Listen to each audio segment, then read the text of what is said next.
ಗೃಹಲಕ್ಷ್ಮಿ ಹಣ ಬಂದಿಲ್ಲ, ಗೃಹಲಕ್ಷ್ಮಿ ಹಣ ಬಂದಿಲ್ಲ.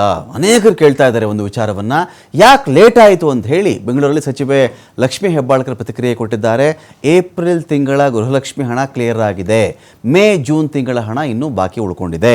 ಟೆಕ್ನಿಕಲ್ ಸಮಸ್ಯೆಯಿಂದ ಸ್ವಲ್ಪ ಲೇಟ್ ಆಗ್ತಾ ಇದೆ.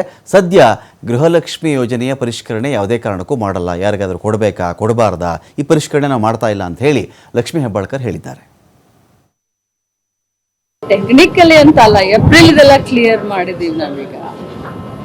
ಇನ್ನ ಮೇ ಜೂನ್ದು ಅಂದ್ರೆ ಮೇ ತಿಂಗಳದ್ದು ನಾವು ಮಾಡಬೇಕು.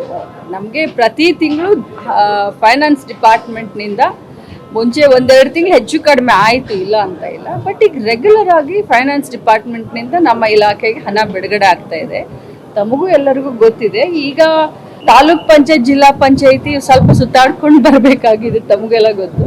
ಸೊ ಅದಕ್ಕೆ ಒನ್ ವೀಕ್ 2 ವೀಕ್ ಡಿಲೇ ಆಗಿರ್ಬೋದು ಅಷ್ಟೇ. ಬಟ್ ರೆಗ್ಯುಲರ್ ಆಗಿ ಗೃಹಲಕ್ಷ್ಮಿ ಅಕೌಂಟ್ಗೆ ಫೈನಾನ್ಸ್ ಡಿಪಾರ್ಟ್ಮೆಂಟ್ ದುಡ್ಡು ಕೊಡ್ತಾ ಇದೆ. ಮುಖ್ಯಮಂತ್ರಿ ಅವರಿಗೆ ಅದ್ರ ಬಗ್ಗೆ ಕಾಳಜಿ ಇದೆ. ಸೊ ಯಾವುದೇ ಕಂತನ ತಡೆಯುವಂತ ಇಂತಿಷ್ಟು ಖರ್ಚಿನ